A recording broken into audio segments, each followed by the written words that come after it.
I'm David Scandura, I'm Justice Burkett. and today we're here to find out, is My Bloody Valentine the greatest movie ever made?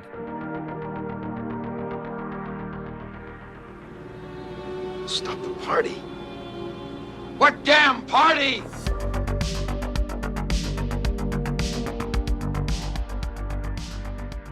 Oh, hey there! Welcome to the greatest movie ever made, a show where we watch a movie and tell you if it's the greatest movie ever made. Yeah, that's what we do here, eh? Oh, sorry to interrupt you there, David. Sorry. Oh, no Sorry. problem at all. That's okay, Justice. That movie that's, so thoroughly entertaining and compelling and knee slapping that while you're watching it, it's the only thing that matters in this whole darn tootin' world. It's getting a little Fargo. It's getting a little Minnesota, I think. Yeah. Which is fine. I mean, the Canadian accent and the Midwest accent, I feel like are close enough. We're not going to do the whole episode like that, right? No, I won't be that cruel. Yeah. I am joined as always by my co-host and guy who probably cracked a beer open during this movie, Justice Burkett. I actually, shockingly, I did not, that's, I know, like crazy that I did not drink a beer while watching this movie. It's because there's currently no beer in the house. I haven't made a beer run.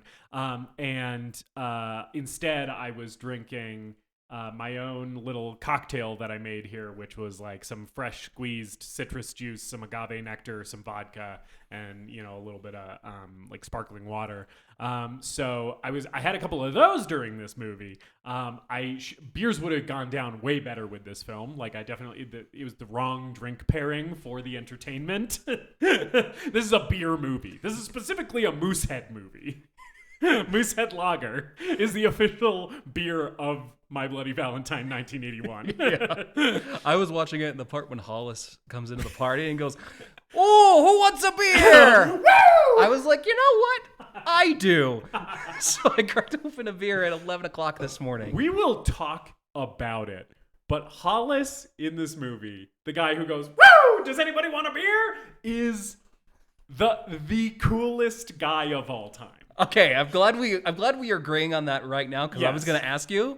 Hollis is the best character in the movie. He is the best guy in any slasher movie, maybe, of all time. He's just like, he's such a good time guy. I guess we're getting into it now. He's such a good time guy. He's a big fat guy with a handlebar mustache and glasses and like a 70s mop top haircut. And he's like always wearing fucking like vests over flannel and shit. Yeah. And he's got like a hot girlfriend.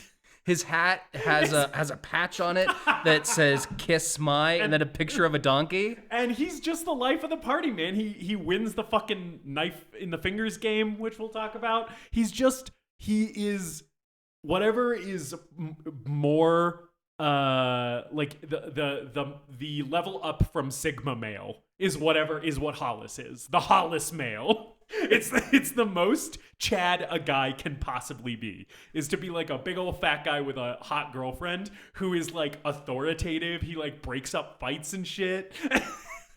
And everybody respects and likes, he's the coolest guy who's ever lived. I aspire to be 1/8 of the man that Hollis is. Yeah, I'm so sad that he doesn't make it because you see him and it's man. like I don't want him to be the slasher movie fat guy that gets killed right away. Yeah. He makes it for a good portion of the movie, but then he dies and it's like, oh man. But the movie also treats his death as probably the biggest moment of tragedy in the entire movie. Yeah. Like everybody is so sad when Hollis gets it, and his death is like one of the most upsetting ones, right? Like just the way that he gets killed, right? And so I'm like, I think that the movie understands that you have that attachment to that character and makes it like a big tragic moment when he gets it, because it's like, yeah, we know you fucking love Hollis. And I'm like, yeah, movie, I do fucking love Hollis. Yeah. Give me more Hollis. I wish that there were sequels to this movie, which is insane, by the way, that there aren't. That's crazy that this didn't get sequels. It wasn't very successful, but like, it's nuts to make one slasher movie and then it's been remade, but that's it. Yeah. And there's like no franchise here, which is crazy. But if there were sequels, I would want them to be Hollis centric. Like somehow he survived, miraculously. right? And now it's just like we're following Hollis in the sequels. Oh, it's like what they do with Laura Palmer in Twin Peaks, where he has a cousin that shows up that's just a twin. Just looks exactly like Yeah. him. It's the same guy. Yeah, we're big Hollis fans here. Oh yeah, we're absolutely Team Hollis. Maybe the number one Hollis fans in the world. I don't know. Justice, how are you doing? I am going to keep this brief this week, David, because I don't really have a lot to say about how I am other than that I'm doing good. I'm enjoying the snow. Hell yeah. I'm good. Good. There's not really anything else for me to add. I also kind of don't have media recommendations because, again, just was busy with things and haven't watched a lot that's new. Rewatched a couple of episodes of What We Do in the Shadows. That's a show that historically the Podmaster and I have greatly enjoyed and continue to enjoy rewatching. But other than that, I haven't really been doing a whole lot of viewing outside of the pod stuff, just, because life is busy, but I am good. How are you, David? I'm going to keep this brief too. I'm doing okay. Yeah. Busy. Been rehearsing for an upcoming play that you and I are in, and don't really have any media recommendations because I've just been playing Red Dead Redemption 2 to just like wind down every night and relax by terrorizing some townsfolk.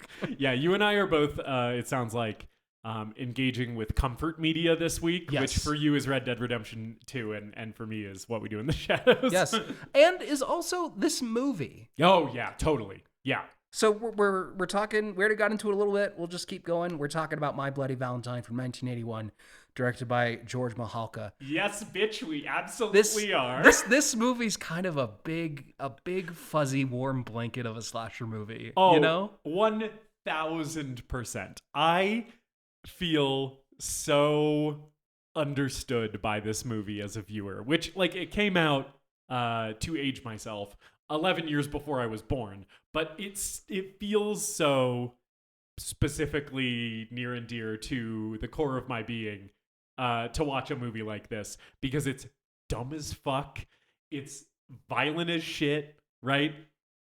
It's ridiculous and insane. It's all the things I love, right? I feel so seen by this movie. Yeah, I saw this last year, kind of around this time. I think it was early in the year, and it was also early in me really exploring more slasher movies beyond just the few that I had seen.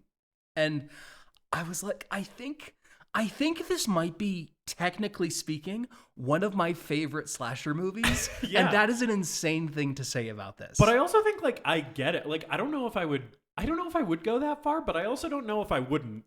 I get it because it's there is something so charming about this movie.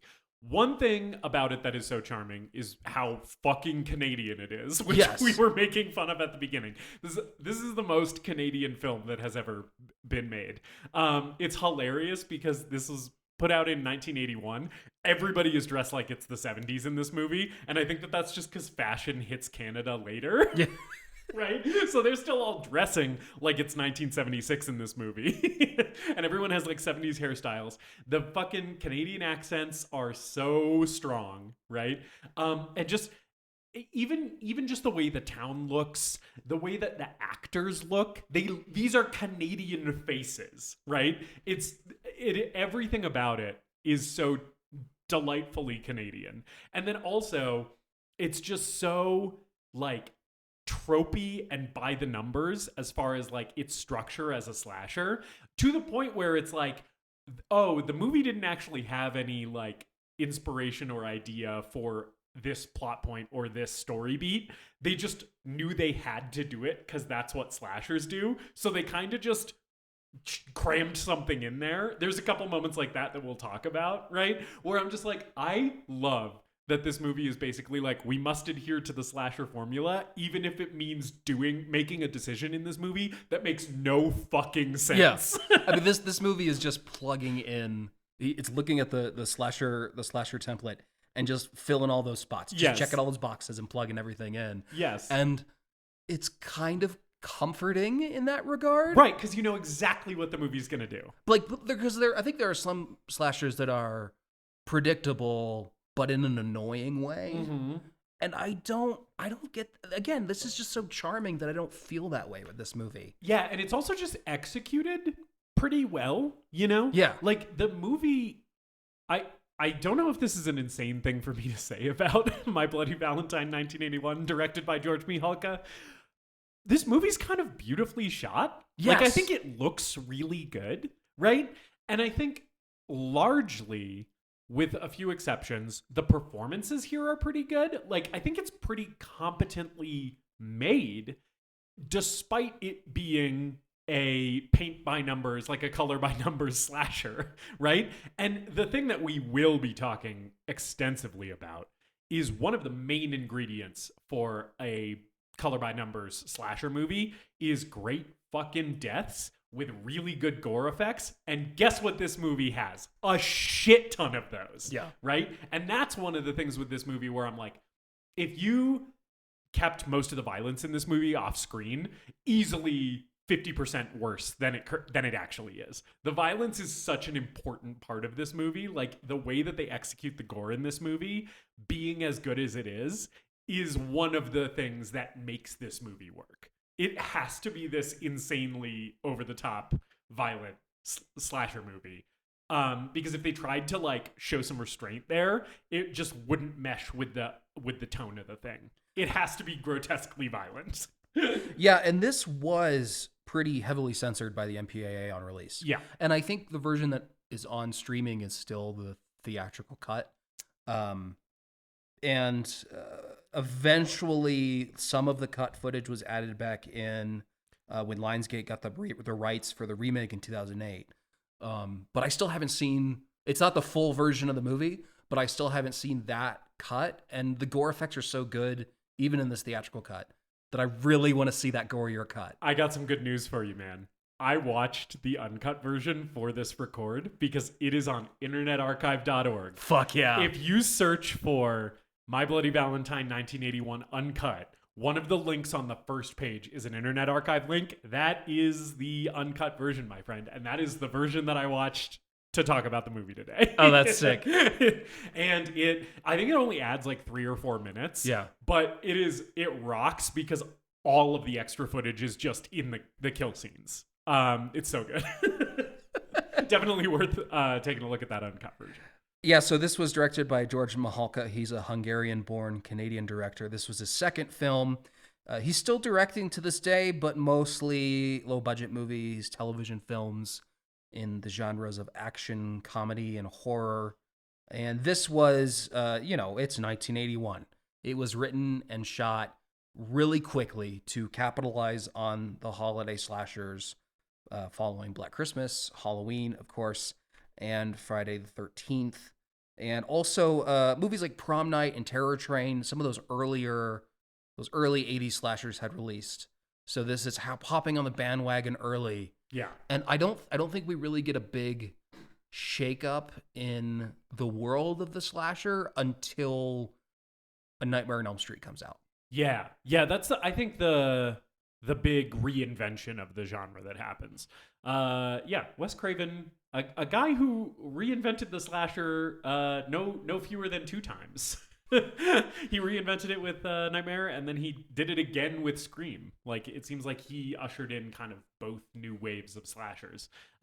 He also sort of was involved in the first one, which was Last House on the Left, came out in like 74. Which is pretty early too. Anyway, we're not here to talk about Wes Craven, but just an interesting thing about that. Right? Yeah. But yeah, this is very much kind of at the end of sort of the first slasher wave, or towards the end of the first slasher wave, where in the early 80s, we're basically doing the tropes of the 70s style slasher, but we're maybe having a little bit more fun, and it's a little bit more camp than some of the 70s stuff, which tends to be a little bit more serious and dark in tone, right? Yeah, and this is like, we need a group of teens. Yep. We need a masked killer with some sort of gimmick, and maybe there's a light, like, whodunit angle to it.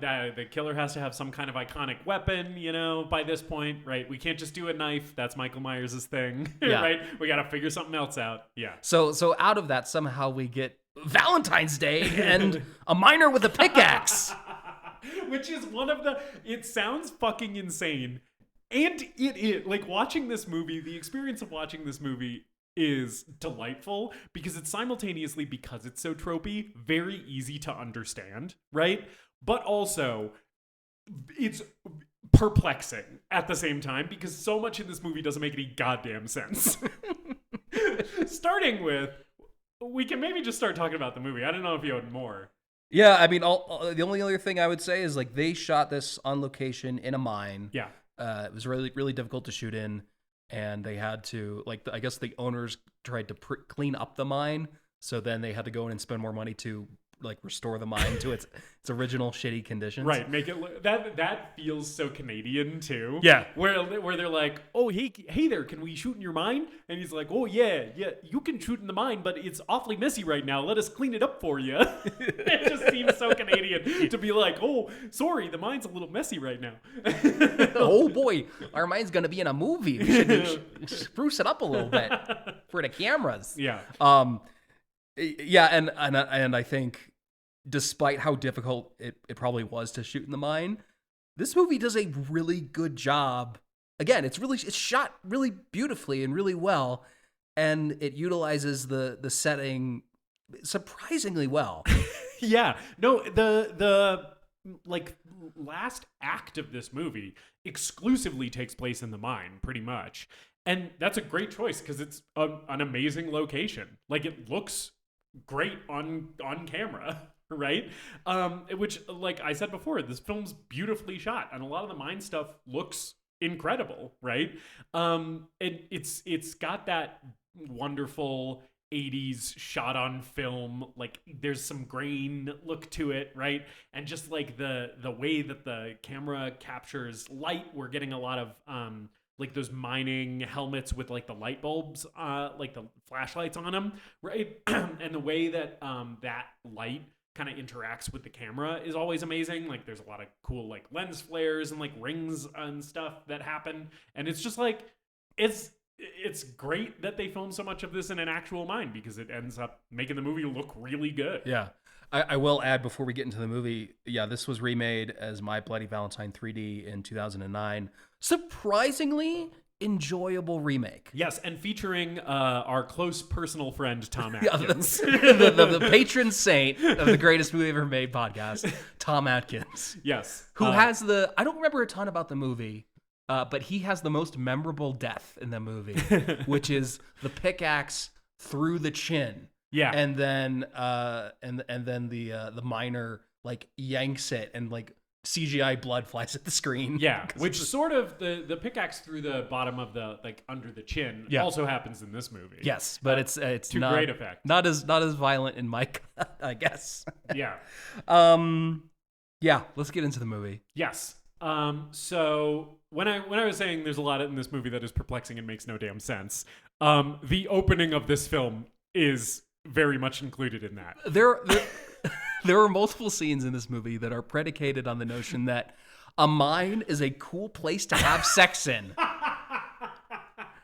Yeah, which by the way, later on, when it's the group of, they're not even teens, I don't think. I think they're supposed to be like a group of 20-somethings. Yeah, that's what it seems like. Right. But it's people who work in the mine decide to like go and party and fuck in the mine. And I'm like, the last place I would want to go to hang out and party and fuck is my office. Like, now I work from home, but like when I went to an office to work, like the last place I would want to go to hang out is my workplace. So it is insane that all of these miners are like, yeah, let's go hang out in the mine. It's like, I don't want to, that's where I just fucking was for like a 10-hour work day. I don't want to go back down there to fuck. I want to like fuck in a bed. You know what goes great with sex? Black lung. Anyway, but yes, maybe this movie is Crash, but for miners.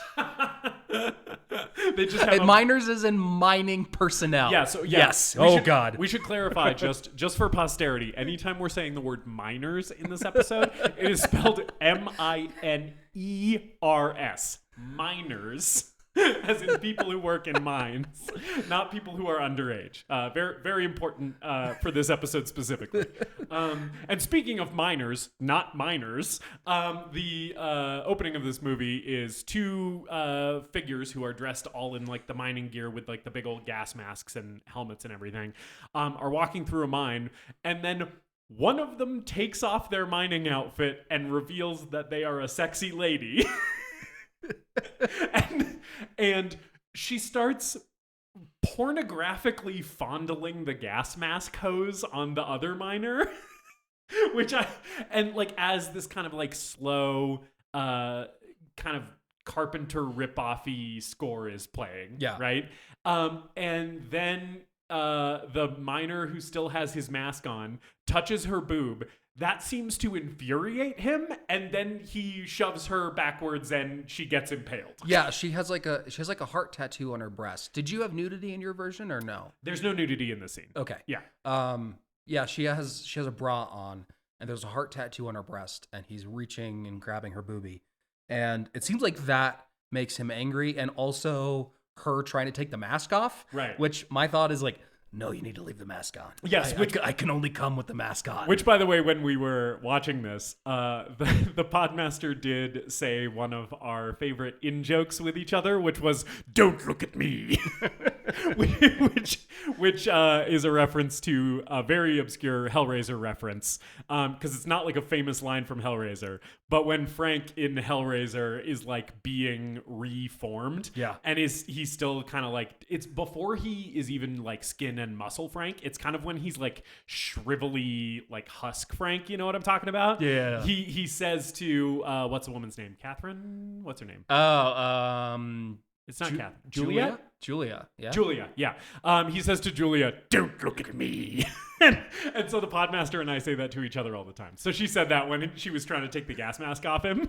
But yeah, he does not want to be seen because he's a slasher villain and his identity is part of the plot. Yeah, and there's quite a few fake out scares in this movie, and I normally hate fake out scares. I really like them in this. Again, I find this movie really charming, but there's a point where he raises the pickaxe, and your slasher movie brain is oh, he's gonna kill her, and he just throws he hurls the pickaxe into the wall next to her, and then he starts undressing her, and then when she starts fiddling with his gas mask, then he picks her up and impales her on the pickaxe. Right. That's like stuck in the wall. Yeah. which is a great cold open for a silly slasher movie. And also, so normally the cold open for a slasher movie matters a lot to the eventual plot of the movie, right? Cold open of Halloween, pivotal to understanding what Michael Myers' whole deal is. Right. This opening kill kind of doesn't matter at all, right? It only comes back because we come to understand that this is where the first heart in a box comes from. Basically, is that like some lady got killed and like this is like a young woman's heart, right? And there's like one throwaway line about it later. Otherwise, this would not connect to literally anything else in this movie. Nobody mentions this girl at all, from what I can tell. Like, nobody's like, "Oh, hey, did you hear so-and-so got killed?" Like, as far as I could tell, nobody notices that this woman was murdered or knows who she is or has any connection to her whatsoever. And they also don't, like, spend any time, once you figure out who the killer is, like, talking about this at all. So it is sort of just like slashers have cold opens where a person gets killed. Obligatory opening scene is sort of the deal here. Yeah, and then the main titles are My Bloody Valentine, and the O's in bloody are hearts that are dripping blood. Both of them, which I think is so funny. They didn't just do one. Yeah. They're both hearts, both dripping blood. Yeah. Yeah, it's very cute. So it is Thursday, February 12th, and the miners are leaving their shift, and we get a lot of scenes kind of just introducing us to the miners and their dynamic. Yes, there's a group shower scene where they're all kind of talking smack with each other, like they're doing the macho guy thing. The locker room thing. They're talking about who they're gonna fuck this weekend at the Valentine's dance. Right. This is also the moment where we start learning about one of the main elements of this movie, which is the love triangle. There is a love triangle between this guy Axel and this guy TJ.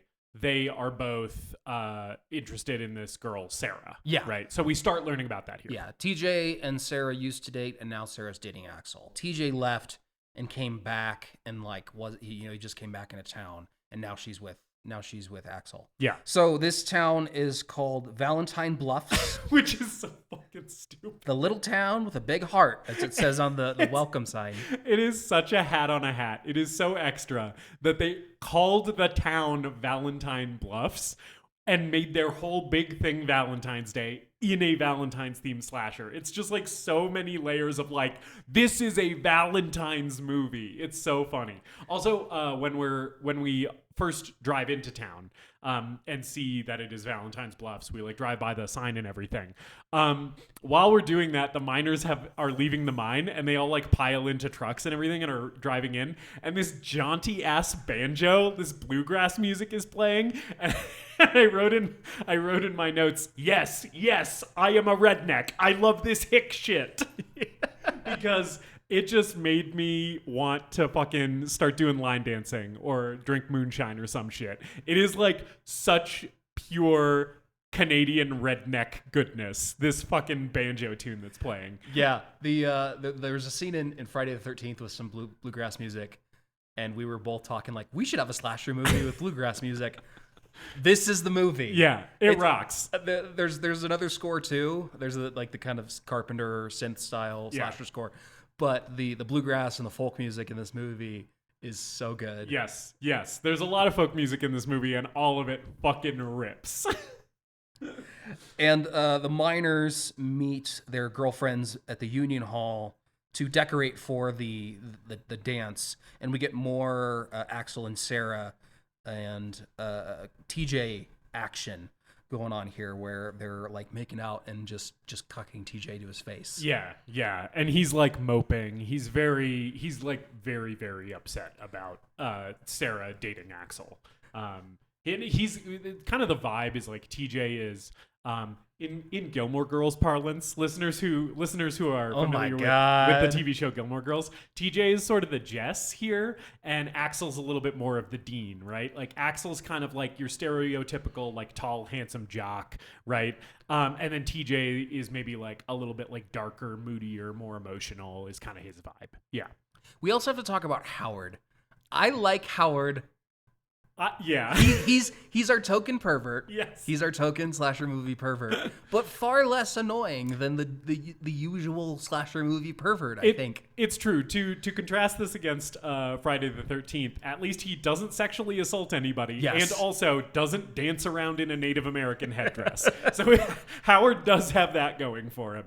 He's still quite annoying. However, I do enjoy Howard. I especially like that he ends up just fully being a huge coward later in this movie, which is always a thing with this type of like annoying comic relief character that I feel like is maybe hinted at, but I don't think it's ever as explicit as it is in this movie, where it's like, no, he's like leaving people to die towards the end of this movie, which I kind of like as like a twist on that type of character, where it's like, oh yeah, no, he's like shitty.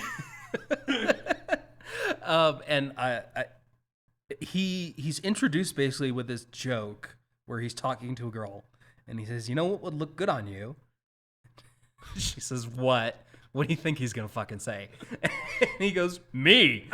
And she says, suck it in and zip it up, will ya? That got a laugh from me. There's a lot of lines like the suck it in and zip it up, will ya, is like, it sounds like slasher movie dialogue from the 80s, but then if you actually think about what's being said, you're like, wait, what the fuck? And there's another moment like that in this scene where the police chief comes in and there's a couple of teens who are horsing around. One of them might be Howard, and then he's got like another kind of like comic relief like idiot friend. They're playing with like some of the Valentine's decorations, and the sheriff he like wants them to quit horsing around, and he says, "I'll turn both of you upside down," which I was like, what the fuck does that mean? There's just a lot of dialogue like that where I'm like, I think I get what they're going for here, but it just seems a little off. Yeah, there's a moment here where also like Howard, there's a fake out scare with Howard where he like puts fake blood in his hair or it's paint or something as the mayor and the sheriff come in. It's the first Valentine's dance in 20 years because of this thing this event that happened that we'll talk about. And Howard gives the mayor a box of chocolates that was left for him when they got there. And the mayor and sheriff drive away, and they open up the box of chocolates. The card says, "From the heart comes a warning with bloody good cheer. Remember what happened as the 14th draws near." And there's a human heart in this box of chocolates. Yes, and the podmaster, when we were watching this together last night, was hooting and hollering when this happened because she was so delighted that the box had a human heart in it. She was like over the moon that this is where this movie went. Yeah, there's a human heart in the box. It's all like bloody and gory and shit. Also in this scene, not related to the human heart, but an observation that I had. Did you clock the fucking rug on this sheriff?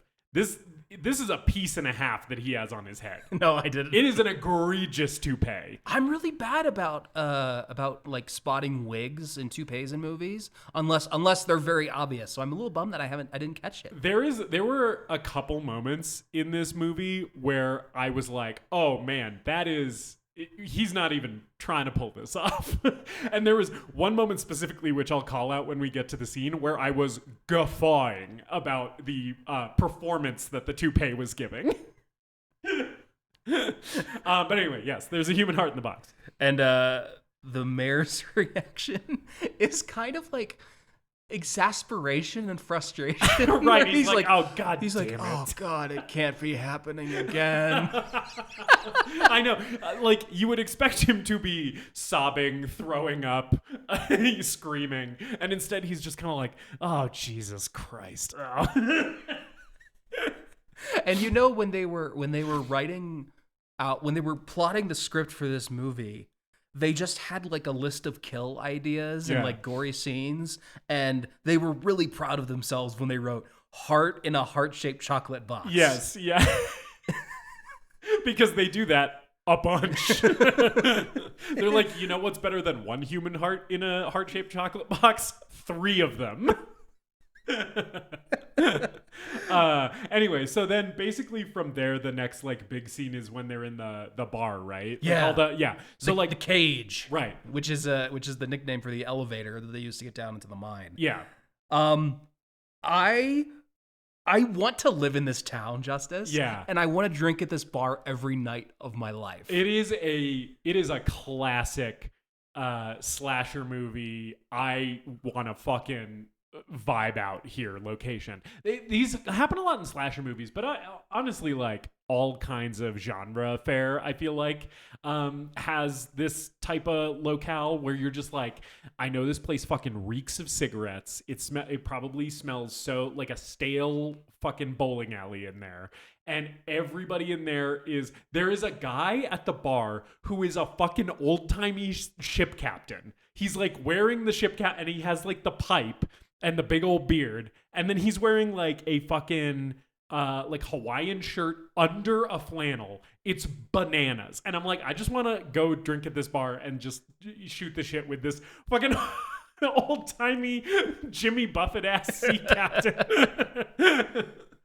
Yeah, I just want to go. I want to live in this bar because I know beer's cheap and it just seems like a good place. Oh, yeah. Just good vibes. Yeah. If you try and order an IPA at this bar, the bartender will throw something at you. I think he has a shotgun behind the counter for such a purpose. He'd be like, we have light domestic. We have Moosehead and we have Moosehead. Yeah, your only option here is Moosehead. Have you had Moosehead? I have. It's fine. I mean, it's better than an American light lager. But it's nothing to write home about. It's drinkable. Moosehead's pretty good. Because I saw there's another scene later where there's a box of Moosehead on a table and you see the big logo with the moose, and I was like, that can't be a real beer. Oh wait, it is. And I friend. looked it up. Yeah. It's like Canada's like flagship beer. Like it's like the thing that you can get like in any gas station in Canada is my understanding. I've never been to Canada, but my understanding is that Moosehead is very ubiquitous there. Yeah. And it's fine. It's all right. Again, better than most American domestic lagers. So, yeah. So we're in this bar and all of the miners and their girlfriends are hanging out, at a table. And they're playing the fucking game where you put the knife between the spaces in your fingers. You like lay your hand flat on the table. 5-finger fillet. Yeah, that's what it's called. Is what it's called because it's a mini game in Red Dead Redemption 2. I didn't expect Red Dead Redemption 2 to come back and apply to the movie. But yes, they're playing 5-finger fillet, and it's Axel and Hollis playing. And I just, again, Hollis is the fucking coolest guy of all time. The fucking Giga Chad, because he's like fully not looking at his hand at any point and just staring like so casually at Axel. Like he could not possibly give a shit that a knife is going between his fingers. It is such a fucking baller move. Like just like the thing with 5-finger fillet is that you're not looking at your hand. You're like looking up at your competitor. But Axel looks like he's concentrating and Hollis looks like he's having a walk in the park. It is fucking awesome. And while they're doing this, the bartenders are Prophet of Doom. At first he's talking in rhyme, and I thought he was going to do that for the entire movie. Yeah, where he's talking about the rhyme of the Valentine's Day. Yes, curse. Not only is he talking in rhyme, he's talking to nobody. Yeah, he's just talking. He is just talking to a room of people who are ignoring him, right? And it's fucking and then he starts doing a big monologue about the backstory, about why there hasn't been a Valentine's celebration in 20 years. And it's like the bartender is just talking to you, the viewer, right? Because nobody else is paying any attention to what he's saying. It's such a fucking clunky and stupid way for the movie to do this exposition, and I love it so much. Yes.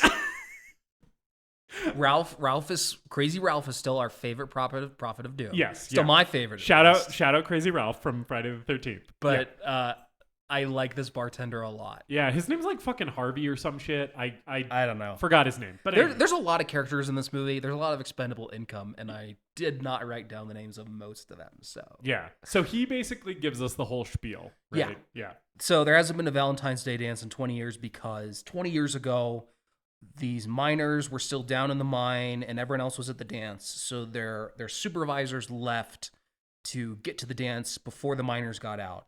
They didn't check the methane levels, and a cave-in happened. 5 of the men were buried, and after like a week later of trying to dig them out, there was one person left named Harry Warden who had eaten the rest of the miners. Yeah. And then spent a year in a mental hospital, and then came back and cut out the hearts of the supervisors that left them down there. And then left them in, the chocolate heart boxes, and warned the town to never hold a dance again. And he comes back every Valentine's Day. Yeah, and so we are led to believe through this that the sheriff opening the box and the heart being in it means that Harry Warden's back. Yeah, and he's pissed off that they're celebrating Valentine's Day. Which, by the way, we didn't really talk about it, but the town is fucking fully decked out. Yeah. Literally every single location in this movie, except for the mine shafts, is wall to wall papered with so many fucking Valentine's Day decorations. Nobody in real life has ever decorated for Valentine's Day like this. This is a level of decoration that literally doesn't exist for this holiday in reality. I don't think an elementary school class has decorated their room this much, Yeah. I really, really love this flashback sequence. Yeah. Oh, yeah. I think this is there's moments in this movie of near brilliance. Yes. And the way they shoot this is like they have footage of the dance, and it's very hazy and dreamlike. Oh, dare I say Lynchian? Yes. Dare I say Lynchian? I think you dare. There's a scene or a shot in that as well where it's like the two like mine supervisors at the dance who are like responsible for the mine explosion, like laughing while the people in the mine are like dying. And it's like that I thought was brilliant, right? To show these like fucking fat cats at the company like having a ball while like their negligence is like burying these dudes. Yeah, it rules. Yeah, and there's almost like no sound during this other than the bartender voiceover monologuing over this. And then the like laughter and the heavy breathing of Harry Warden when he's in the mining outfit later killing the supervisors, screams of the victims, the scream when Harry's discovered in the mine shaft. And the sound is all like muted and muffled and kind of washed out. It's a really cool, interesting sequence from this movie that is this very stupid movie. Yeah, and like when they find Harry Warden and he's like eating that arm, he's like gnawing on the arm. It's like super gory too, which it rocks. It's so good. Yeah. So the miners and their girlfriends just laugh off the bartender and just completely disregard him. Yes, despite the fact that none of them seemed to be paying attention to him at all when he started talking. Yeah. When he finishes talking, every single person in the bar laughs at him. Which just adds insult to injury because it's like, oh, they were listening the whole time. They were just acting like they were ignoring him until he finished, and they could all publicly ridicule him. There's a waitress who comes by that like brings them more beer, and then they all start singing a song about how she's still a virgin. Right. Which is very unkind. Yeah. Yeah, it's crazy. There's another moment here where Sarah and TJ they talk over by the jukebox about their relationship. It's just TJ's being a moody little bitch about the whole thing. He is playing like pool or something, and he is like so. Oh, it's shuffleboard. Oh, shuffleboard, and he is like so violently like doing the. I don't even know how you play shuffleboard. There's like a stick or something. He's being really aggressive, right?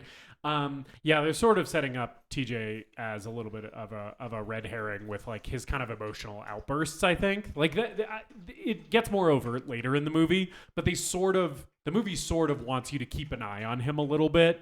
And I think that them talking about their relationship and him getting all kind of pissy is part of it. Yeah, it's a lot of like, it's all your fault. Why can't you just accept this? Right. And this gets. And he's like, what if I don't want to accept the way things are? Yeah. Which, by the way, this is maybe a good time for me to mention.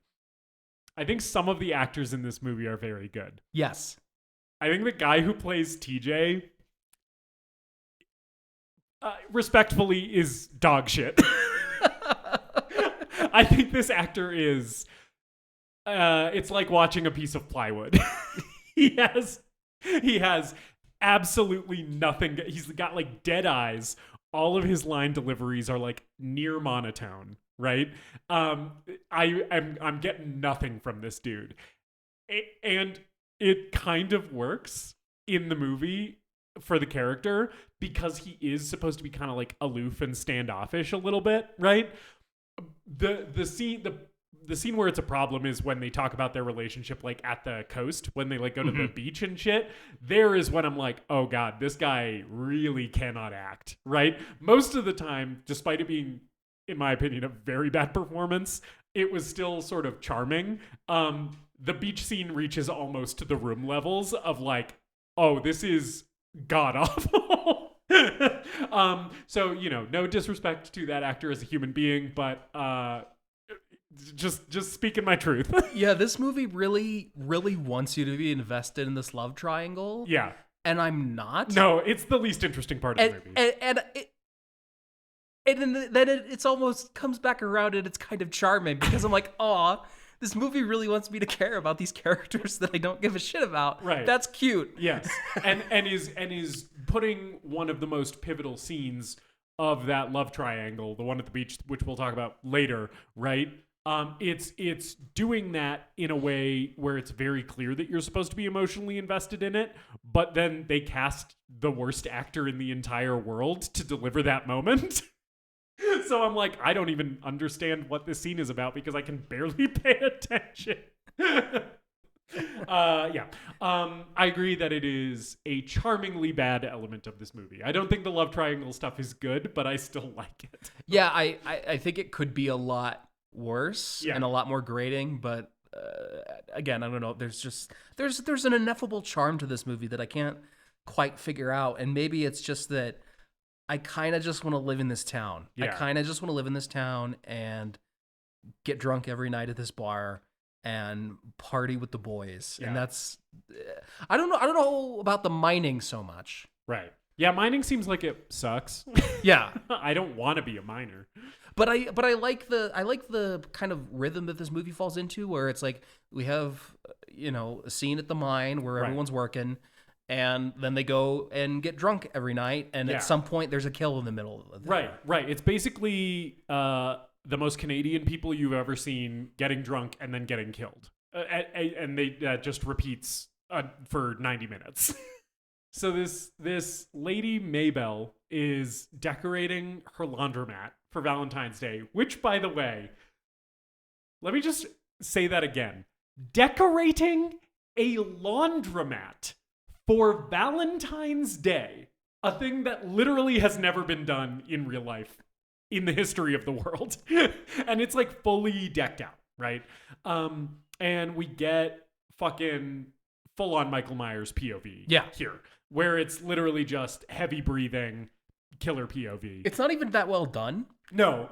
like a lot of the other POV shots, even in Friday the 13th, which spoiler alert, I like a lot less than this movie. Yeah, same. The POV shots are elaborate and they last pretty long, and the movie does a good job of building suspense with them.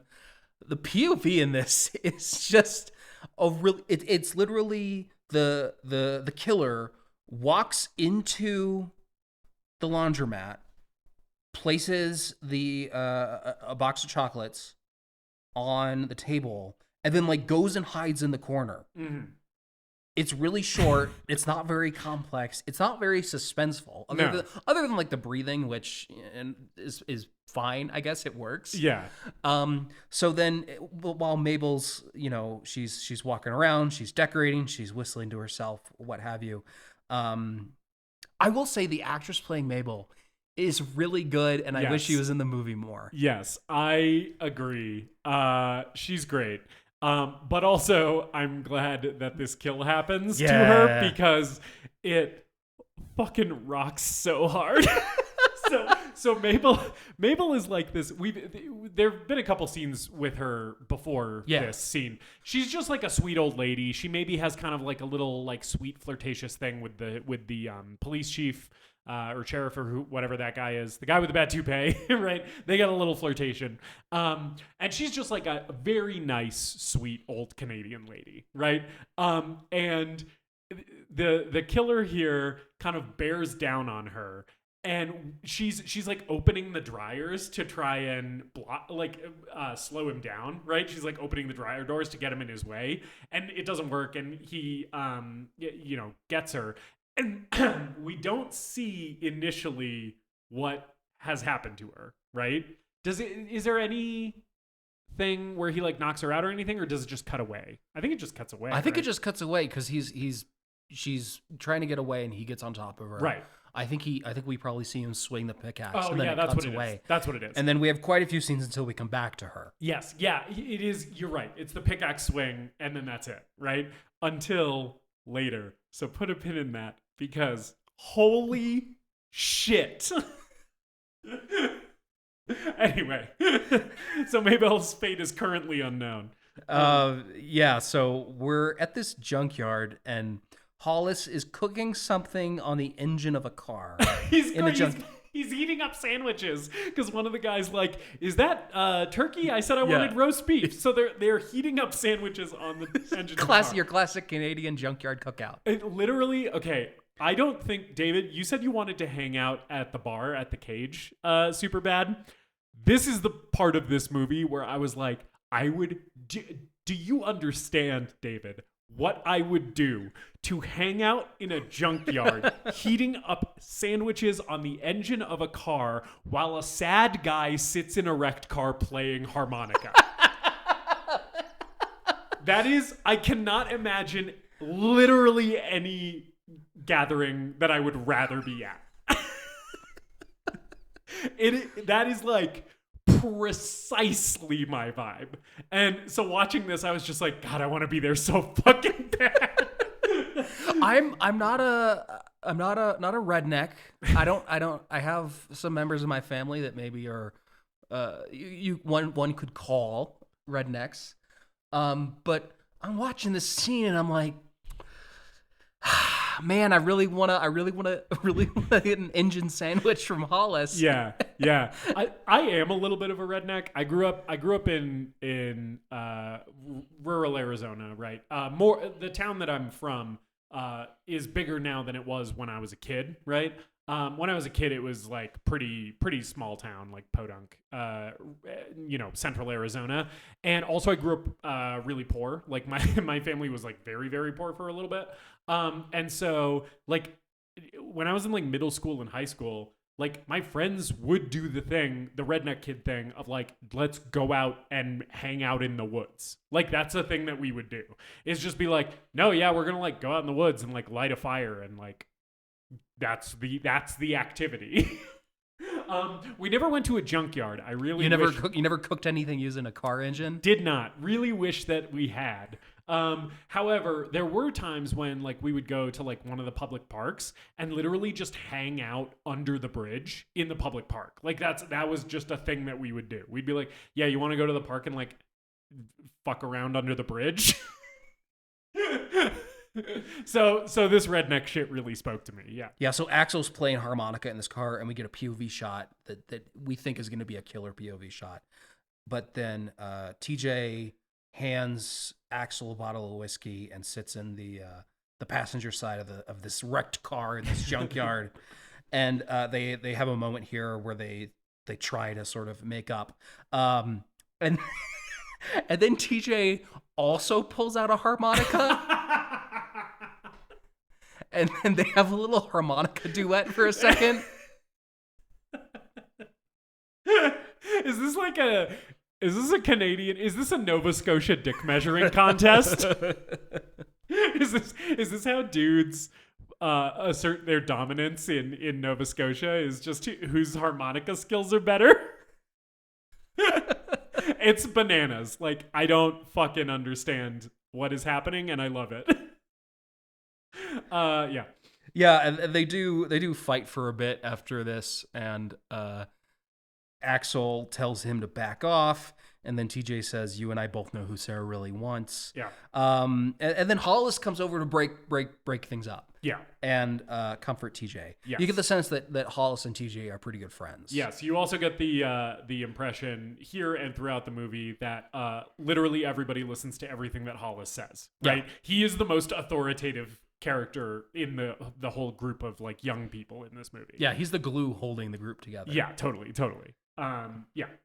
And the next scene here is the sheriff and the mayor calling the mental hospital where Harry Warden was sent, and they have no records on Harry Warden. This lady is so good. I'm so glad you called this out because I was delighted and dumbfounded at this performance. She's like an actor from the 50s. Yeah. In this 80s movies where her delivery is like, he's either been transferred or he's on the slab. I also love how anytime they cut to her, because it's like they're intercutting the phone conversation as you do between the police chief, and then they're showing her when she's speaking. And every single time they cut back to her after the police chief has said something, she looks like she is pissed off. She's like, I can't believe this guy has the nerve to be asking about this mental patient. She looks fucking furious. She's She's like, God damn it, it's my lunch break. she's like the Where do you get off asking about mental patients at the mental hospital? she's like the she's like out of a Coen Brothers movie. Yeah. Where it's the pissed off lady who's making minimum wage, right, and is running her job like it's the Navy. Yes, secretly, like in some other movie, this lady is having the worst day of all time, right? And we just don't see the rest of it. We only see her take it out on this police chief, where she's like, I don't know where your fucking mental patient is. Shove it up your ass. It rocks. I love her performance so much. I'm really glad that you also latched onto that. So there's no records for Harry Warden. We're talking about canceling the dance and everything. There's a moment here where Sarah's talking to her friend Patty, who I think Patty and Hollis are dating. Yeah. Patty is Hollis's girlfriend. Yeah. And Sarah's trying to decide between TJ and Axel about which one she likes more. And then the sheriff shows up to Mabel's laundromat, and he smells something funny. Holy shit. This scene is a masterpiece. It's so good.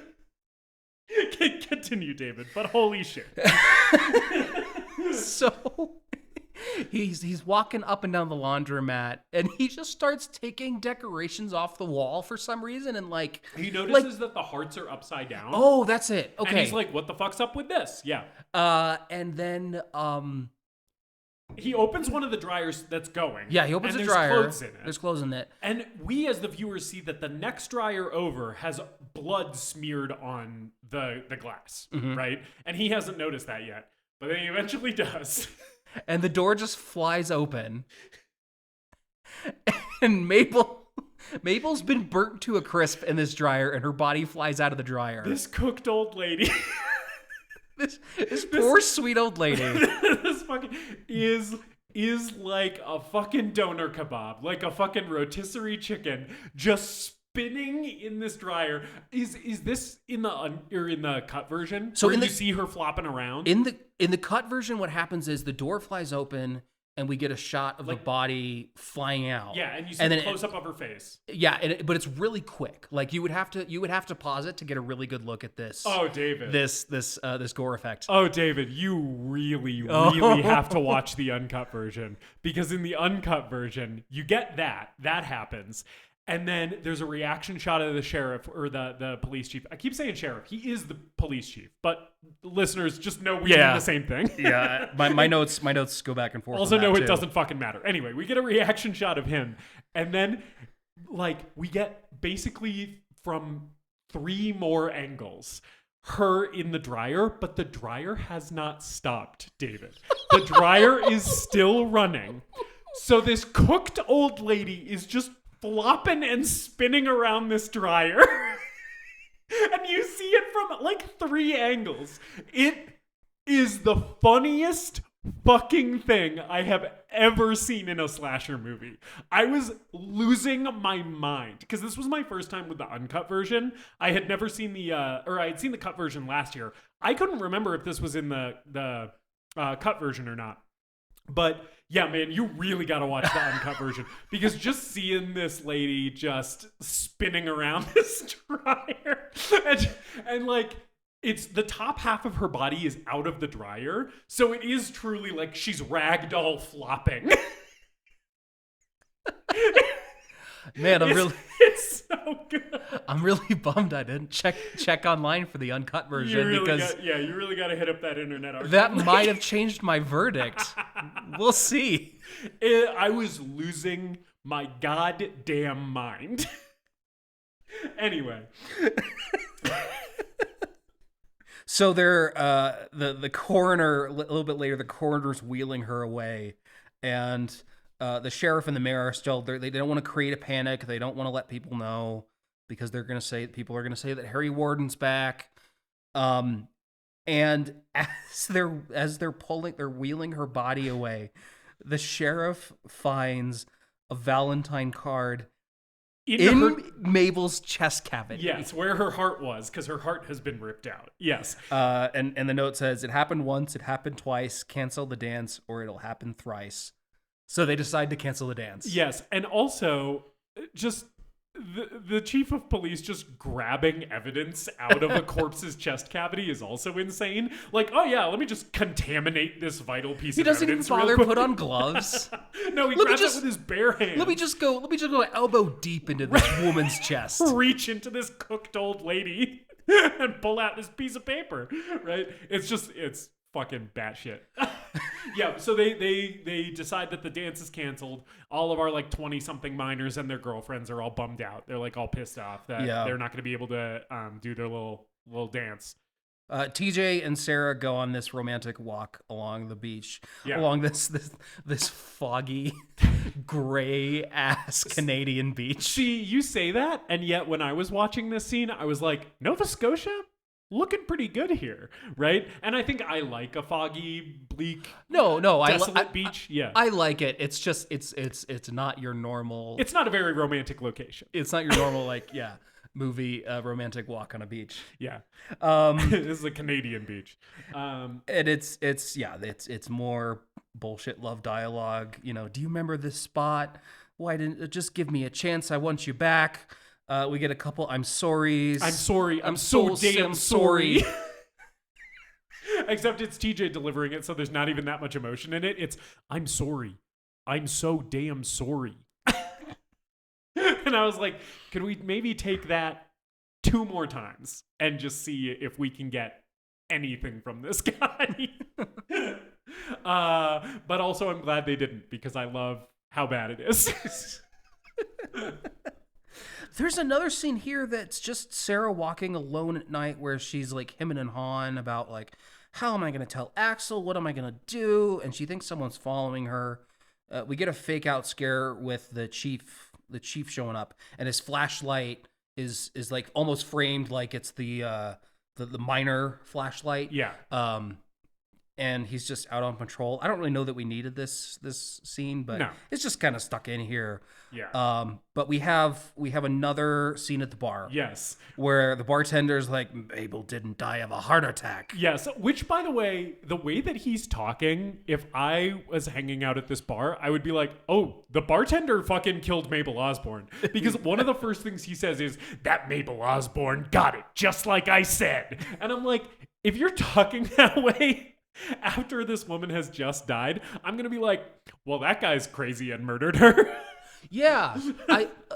This movie, like Friday the 13th and like a lot of others, sort of tries to have its cake and eat it too with the whodunit element. Yeah. And I think there's maybe it's done better here than it is in Friday the 13th, ever so slightly. But there is an opportunity here to, have a little bit more mystery and intrigue about who the minor killer is, especially since Harry Warden or whatever we want to call him. So they could have done something with this bartender, but it doesn't matter. Well, yeah, because literally the next scene, the bartender gets offed.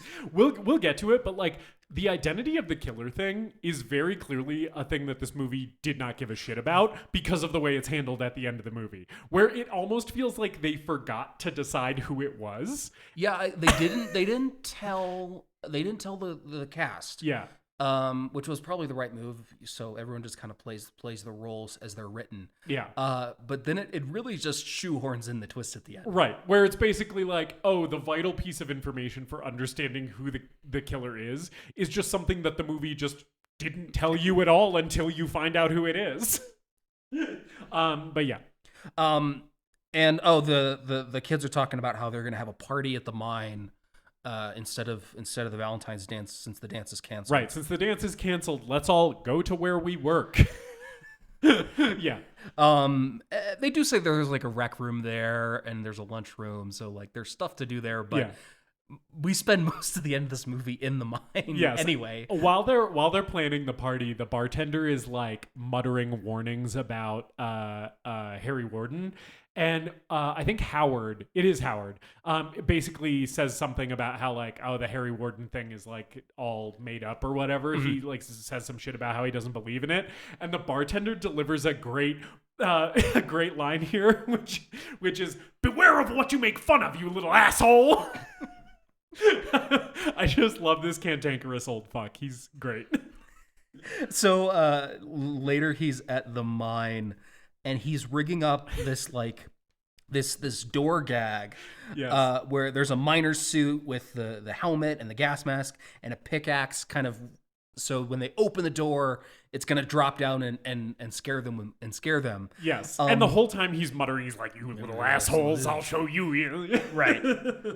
And he tests this thing like 5 or 6 times. Yes. Where you're just waiting for it to happen. Right. You're like, I know that one of the times he's going to open it and the real miner's going to be there. And, Right. and sure enough it does. Yep. Happen. And he gets the pickaxe through the chin. Yes. And then Harry drags him away. Yes.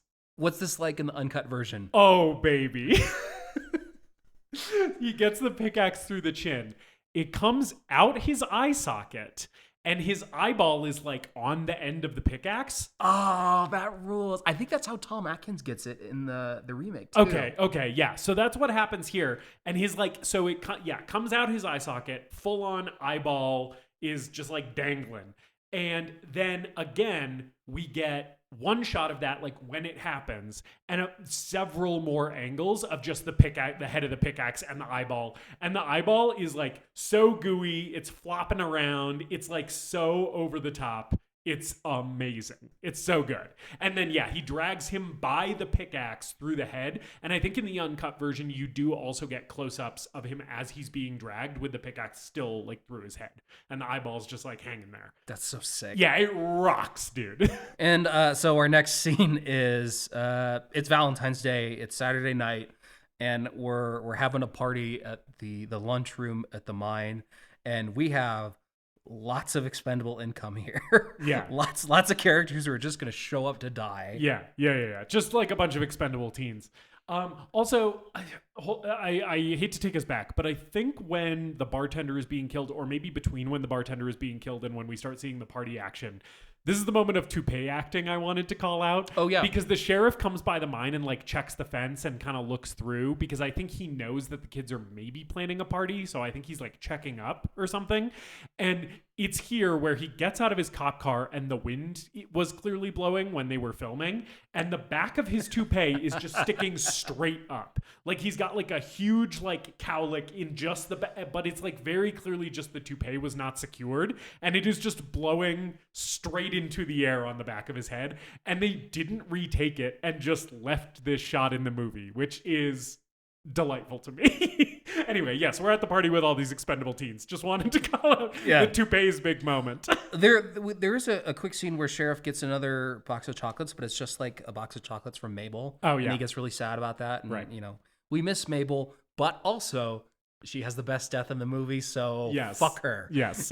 I'm glad she's dead. Her sacrifice was not in vain, because we got to see that crispy old lady.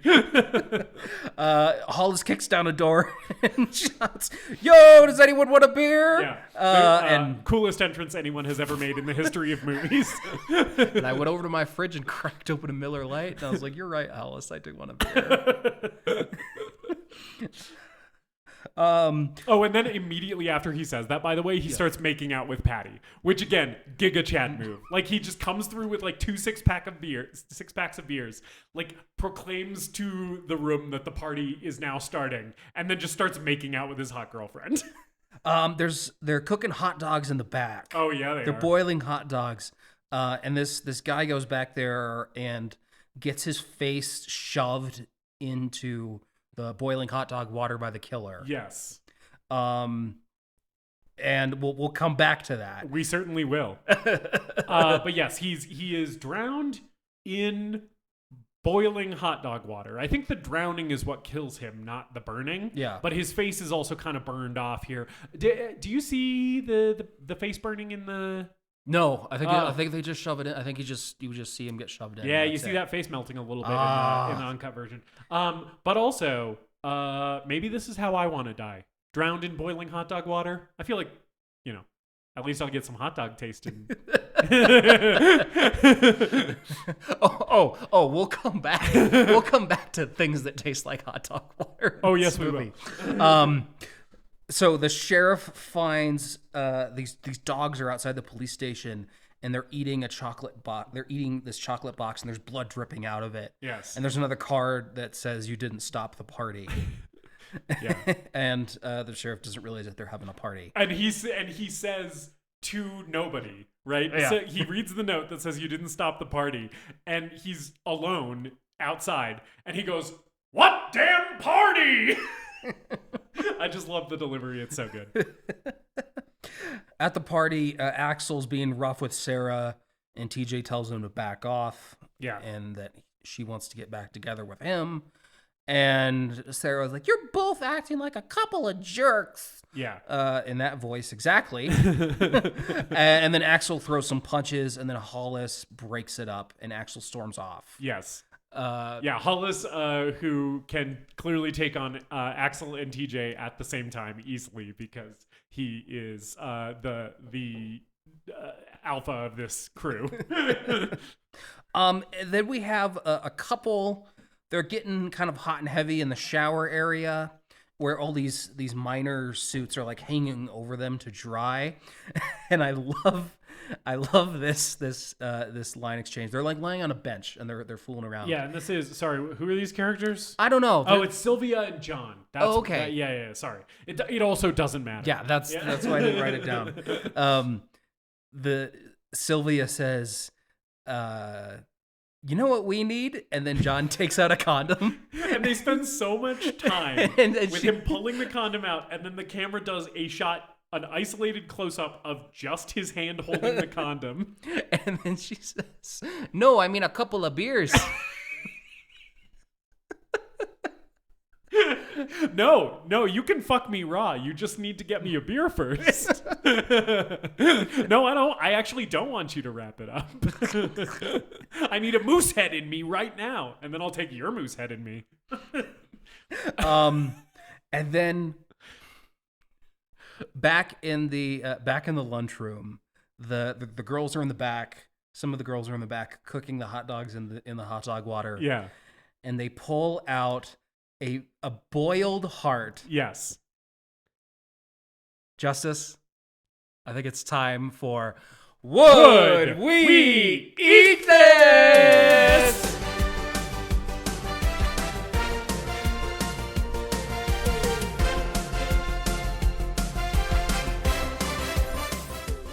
Justice? Yeah. We are fans of hot dogs on this podcast of varying qualities. There is we're fans of gas station hot dogs. We're fans of disgusting Polish gas station hot dogs that give you the runs. Yep, I did say I would eat that gas station dog in Nobody Sleeps in the Woods Tonight Part 2. Justice, we're also not opposed to the idea of eating people. Yeah, I mean, at least as a thought exercise. As a thought exercise, as kind of a funny bit. Yeah. Justice, would you eat this boiled heart? Oh, would I eat the heart? I thought you were going to ask if I was going to eat the hot dogs that had been boiled in the same water. We could do both. As a human face and a human heart. We could do both. Yeah. Okay. Well, I'll answer for the heart first. No, I would not eat this boiled heart. However, the main reason is because unseasoned boiled meat sounds unpleasant to eat, regardless of what it is. It looks kind of gray. It looks really gray and gross. It's probably really rubbery, And organ meats in general, like I am not opposed to organ meats, but I feel like the preparation is very important. Mm-hmm. And if you have poorly prepared organ meats, it's really unpleasant. So it's a hard no on the heart. Okay. Yeah. What about you? I'm gonna say no as well. Okay, yeah. I think if this had some color on it, yeah. Boiled hot dogs that's not my favorite method of hot dog preparation to begin with. Yeah. So maybe if we were cooking this hot dog, this heart dog, I guess if we were cooking this heart on the grill, yeah, I might be a little bit more into it. Yeah. It gets some caramelization, you get some good seasoning on there. Maybe if it was smoked. Like smoked low and slow. Yeah, I don't know how you prepare hearts? Because I know that they are eaten. Animal hearts are sometimes eaten, but I don't really know what the common preparation is. Yeah. I don't anyway. But I would eat the hot dogs. Yeah. For sure. Oh, yeah. Me too. Me too. Like the human face and human heart in the hot dog water that the hot dogs are boiling in, if anything, makes me more interested to try the hot dog just to see if it tastes any different because there was a face and a heart in there, or if it still just tastes like a regular hot dog. So hard yes on the hot dog, hard no on the heart. Okay. This has been another installment of Would We Eat This?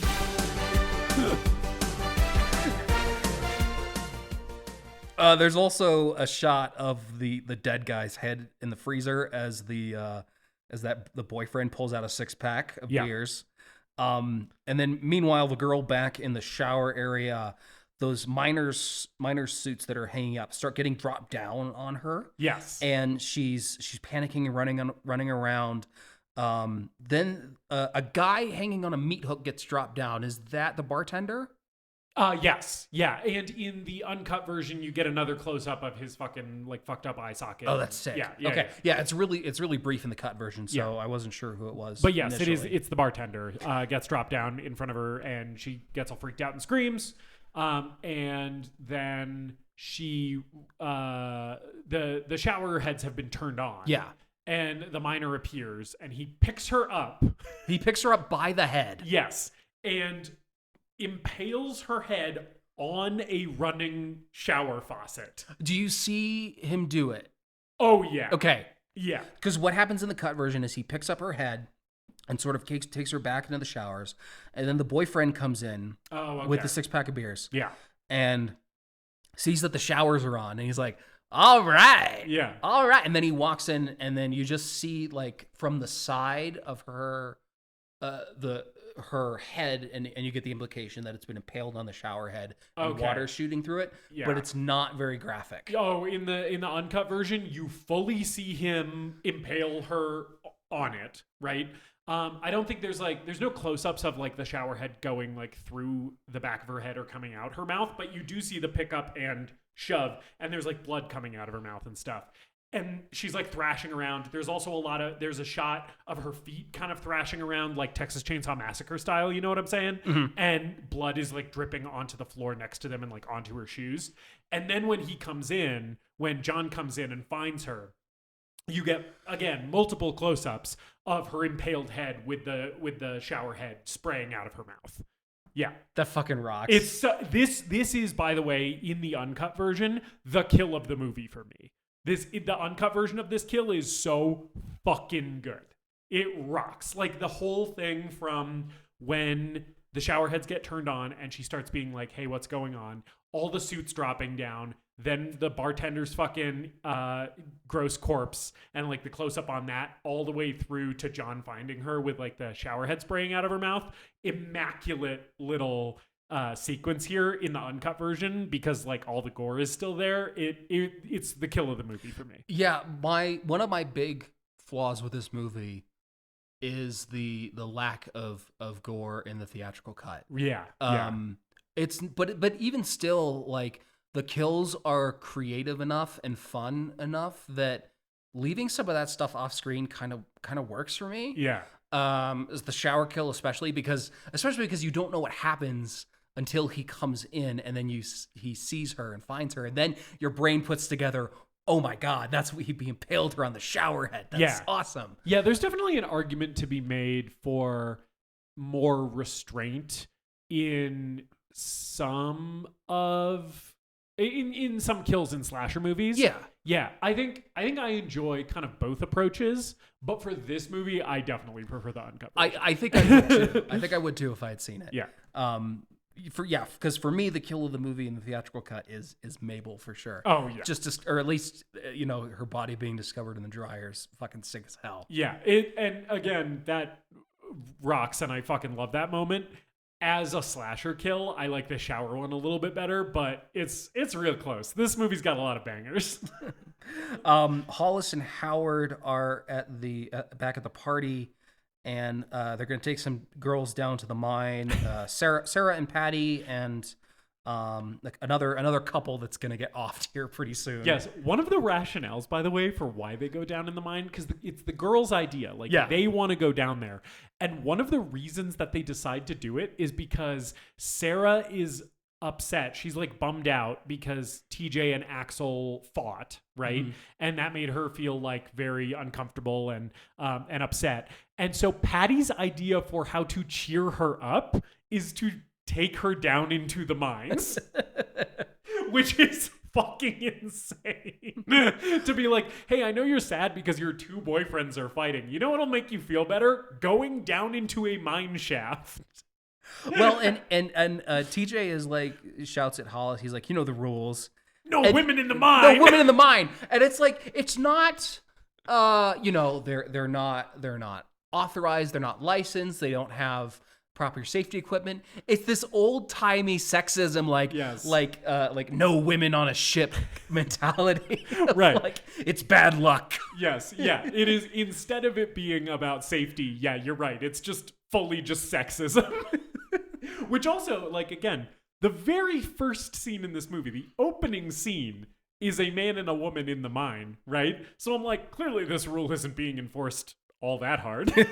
Also, the Wikipedia summary implies that for this movie, implies that the woman at the beginning of this movie is a miner, like works in the mine. And I'm like, well, that can't be the case if the rule is no women in the mine.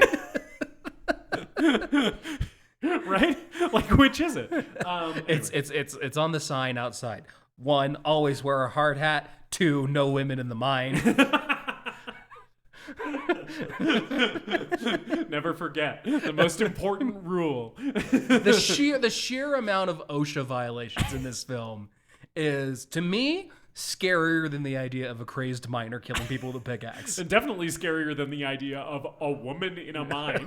But for TJ, that's what he takes exception to. Yeah. Not that they're, civilians. Yeah. No safety concerns. Just no vaginas in the mines.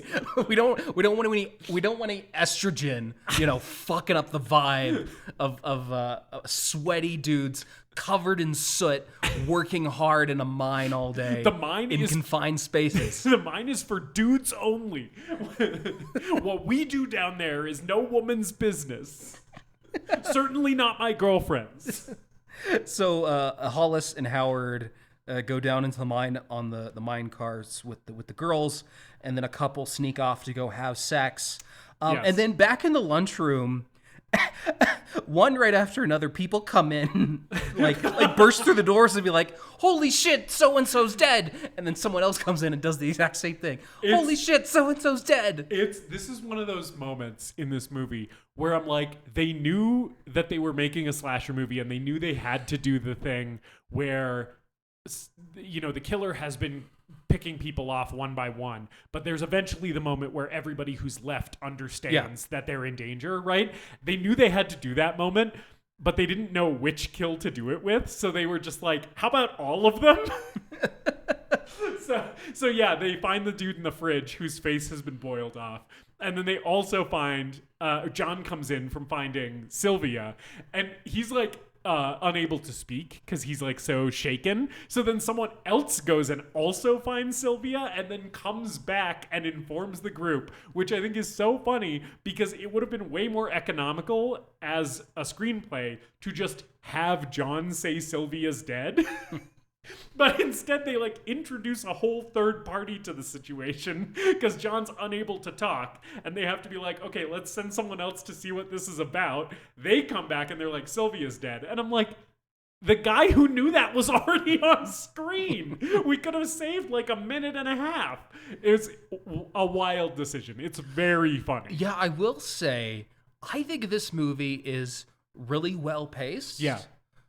But you feel them trying to make that 90-minute runtime a bit in this second half. Yeah, you do. It's never as bad as we're gonna watch the final girl make a pot of coffee during the chase at the end of the movie in real time, yes, like Friday the 13th. Right. But there's some trimming could have been done here and there for sure. Yeah, totally. I agree with that. I definitely think that if this movie drags at any point, it's pretty much in the third act, right? Where it feels like they kind of run a little bit low on ideas, and they're basically like, how many ways can we chase people through this mine? Right? And it's fine. Like, the mine's a great location.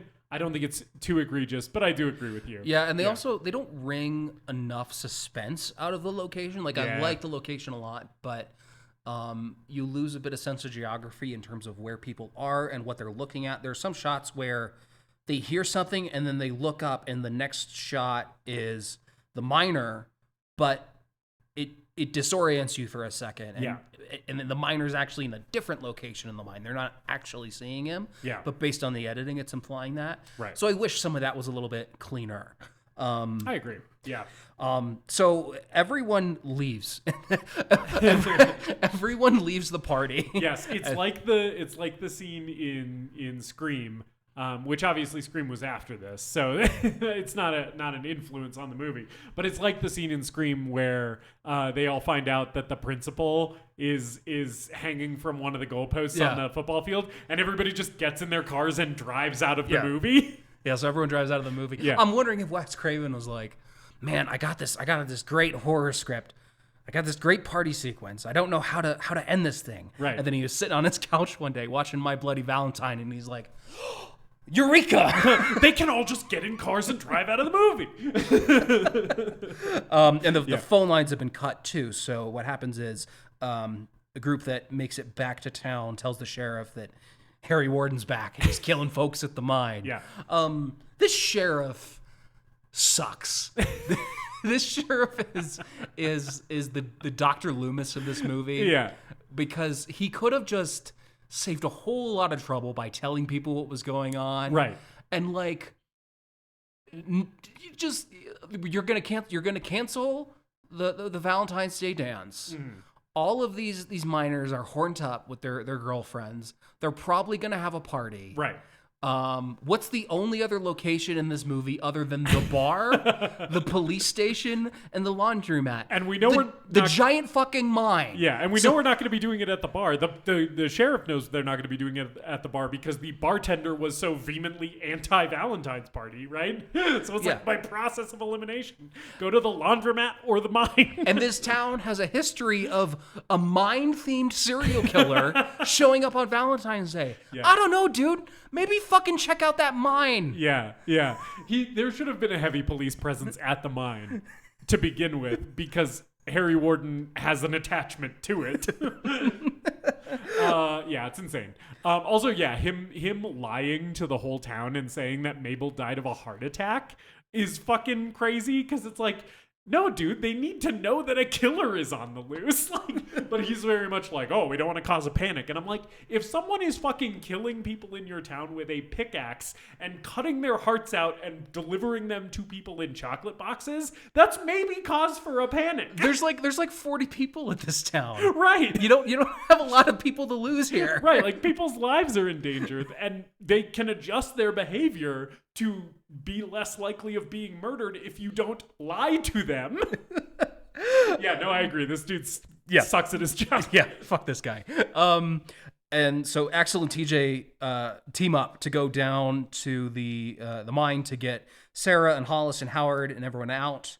And Hollis is taking them on this tour to an abandoned part of the mine that it's been abandoned since Harry Warden. The Harry Warden thing. Yeah. And then the girls are like, we want to go there. Yeah.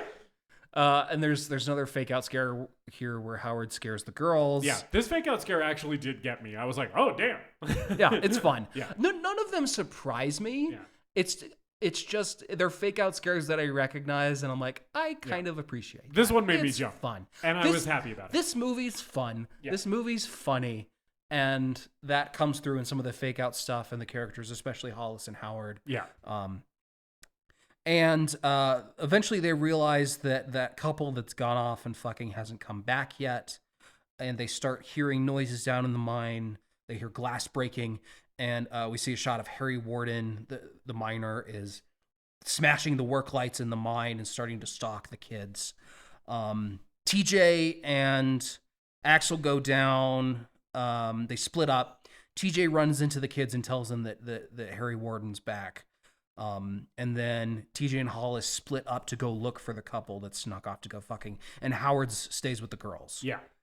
And Hollis finds them impaled with an auger. Yes. Yeah. They've been drilled. Like the drill has gone through the dude who's on top of the girl into the girl who's underneath. Yeah. And I'm presuming you see this in the uncut version? I don't remember what you see in the cut version, but in the uncut version, I will say this is one that I think is maybe not too different because you don't see this happen. Okay. You don't see the killer do this. It's the same thing where Hollis just shows up and it has already happened off screen. Okay, yeah. So you don't see this kill scene in the uncut version. I think the only thing that is maybe added, you can sort of tell what's added back in the uncut version because like the unrated version of Silent Night, Deadly Night, it's kind of in a different, it looks visually different because like they had to restore the footage, right? Since it wasn't in the theatrical cut, they had to like do some restoration work on it. So it visually looks different. So I think the only thing that I noticed in this scene that looked like that is there's a close-up of the girl who is like underneath and impaled. There's a close-up of her face and she's got a bunch of blood coming out of her mouth. Okay. Right? But that's the only thing that looked like it was added back in. There's the wide shot of them just with the drill through both of them. Yeah. And I think that's the same as the cut version. Yeah, that's in the cut version. Yeah. Because earlier in the movie, you see them sneak off to have sex in this room. And then, yeah, the next thing you see is Hollis find them and the wide shot of the drill through both of them. Yeah. This is where we got to say goodbye to Hollis. Yeah. Hollis is fiddling around with his flashlight and drops it and then gets blinded by the miner's headlamp and then gets shot in the head with a nail gun. Yeah. Which rules. Twice. And then he limps all the way back to where Howard and the girls are and falls over and scares them. Right. And like it's a thing where there's like a nail goes into his temple and then he gets a nail like straight like on in the forehead. And so it's like a thing where like he's not dead yet, but his brain is fucked. Right. So yeah, by the time he gets back to them, he's like nonverbal and is like basically dying. Yeah. Yeah, really disturbing when you think about it. It's really fucked. And in the does this happen in the cut version? He gets shot with the nail gun and then you see his POV and his vision gets all blurry.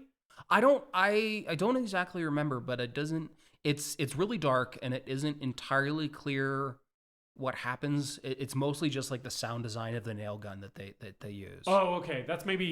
You maybe see more of this in the uncut version because you fully see him with nail one in his head. Okay. And then you see the killer load the second nail, and then you see him fully with nail two in his head. And when nail one goes in, you see the killer from his POV, like the miner in the gas mask, and his vision gets all like blurry and weird and the color distorts a little bit. And then he gets nail two and it happens more, right? So you're sort of seeing through his eyes, like what this trauma to his brain has done to him. And it's like, honestly, like pretty unsettling. It's pretty disturbing. Yeah. Bad way to go. Yeah. And I think in the cut version, it's not entirely clear what's happening. You do see him load the nails in, but it's not entirely clear what has happened to him until he makes it back to Howard and the girls and falls over, and you see the nail straight through his skull in between his eyes. Gotcha. So Harry Warden, the miner, fully shows up here. Patty's freaking out and she can't leave Hollis, and they see the miner, and then he sneaks off into another mine shaft. I feel the same way, Patty. I wouldn't want to leave Hollis either. Yeah. Sarah slaps Patty across the face to like snap her out of it. She's like, get it together. Yeah. It was very funny. Yeah. And then Axel shows up and takes the girls with him.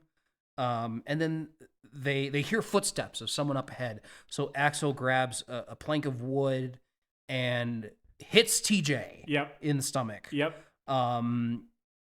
then they make it back to the elevator. Yeah, They because see- TJ's like, what the fuck did you do that for? And he's like, sorry, I thought you were the guy. Yeah. Right? Yeah, so then TJ joins up with the group. Yeah, they make it back to the elevator. They find that the controls have been broken. Yep. But there's a ladder. So they start climbing the ladder back up to the mine shaft. Yes. And it's this like, this is a really long sequence yeah. and kind of effective and scary. Yes, I'm glad you feel this way. I think this ladder sequence of the stuff in the mine is maybe some of my favorite in terms of like the tension. Like it's honestly very scary, right? Because the way that they're on the ladder, like Axel is leading and he's going faster. He's going too fast, right? Then Patty is second and she is still so shaken from Hollis's death. She's like fully like in trauma response mode.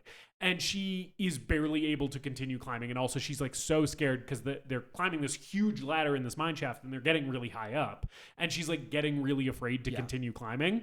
And then It's really dark Yeah. and there's water dripping down. So like, you know that the ladder would be slippery even if there wasn't water. So it is a really like slippery, tense moment where you feel that like anyone could fall off at any time. Yeah, and there's like a great moment where Patty is getting like too freaked out to continue, and Sarah like basically is like, "I'll climb behind you," and like kind of puts her body behind Patty and kind of supports her climbing, and like that's just a very nice moment. It's a moment where you kind of get to see a character dynamic happening in this slasher movie, which is nice. Yeah, no, it's great. And as they start making it towards the top, Howard's body falls down like with a noose around his neck, and the force of his body falling down cuts his head off. Yeah. And his headless body falls to the bottom of the mine shaft. Yeah. I'm assuming this is more explicit in the uncut version. You do it get happens pretty quickly in the cut film. You do get it lingers probably on the shot of his headless body falling a little bit longer, and also you get a close up of the head, the decapitated head in the noose, which rocks. Also, did we mention that the reason Howard's not with them is because he fully cowardly runs away? We didn't, and leaves the girls. We didn't, but yeah, he does just run away. I think as they first see Harry Warden like at the back of the mine shaft, getting close to him. It's when TJ and Hollis have both gone off to try and find the couple who went off to fuck. They leave Howard with the girls. I think Hollis even says, "Howard, take care of the girls," right? And then right after that, Howard and the girls see the miner, and Howard just straight up is like, "I'm getting the fuck out of here." And the girls are like, "You can't leave us." Oh no, it's after Hollis comes back. Hollis comes back and dies, right? And that's when Patty won't move, right? Howard is still there at that point. And because Patty won't move, Howard is like, "Well, fuck this, I'm out." And I just love Sarah being like, "You're just going to leave us?" And he's like, "Bye. Good luck." And the miner follows him, which is how he ends up in the noose. Okay. And leaves the girls. So yeah. Yeah. They climb back down the mine the ladder pretty quickly. Yeah. And Axel's like, "Okay, so Harry Warden's up top. Let's get to the rail cars to get out the other exit of the mine." They go over this like really rickety like makeshift bridge that's over like 60 feet deep of water. Yes. That's in the mine here. And we know it's 60 feet deep because they say it twice, and also there is a sign that says water depth 60 feet or some shit. Yeah. TJ goes ahead with the girls, and Axel conspicuously stays behind. And we hear there's an Axel grunt, and then there's a splash. TJ and the girls come back to investigate, and the railing around this bridge has been broken, and they see the light from the helmet sink into the water and bubbles coming up, and TJ's like, "We can't save him. It's 60 feet deep. He's gone." I will say, this is where I think watching the uncut version is maybe slightly worse. Okay. In that, when this happens in the uncut version, you know 100% absolutely without a doubt that, spoiler alert, Axel is the killer. Right? It's so clear in the uncut version because you do not see his death whatsoever. And in the uncut version, every single other death is like very graphic and like you see so much. So as soon as this shit happens in the uncut version, you're like, okay, he's the killer. There is literally no way this guy died off screen. Yeah, no, in the theatrical cut, it's the same thing. It's Right. it's completely off screen. Right. Yeah, so they take off. There's a cave in where the girls get separated from TJ, and Patty gets killed with the pickaxe. Basically, Harry Warden shows up and kills her with the pickaxe, like right in the stomach. And Sarah takes that moment to run away.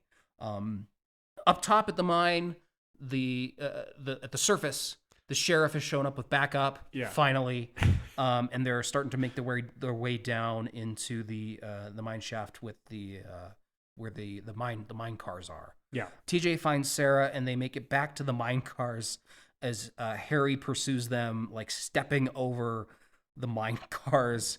And TJ holds him off with a shovel. We get a very slow-moving minecart battle here, which is so silly. It's so silly because they're in minecarts, they are only like 2 feet off the ground, right? It's like they're very short, and then also they are moving like 5 miles an hour.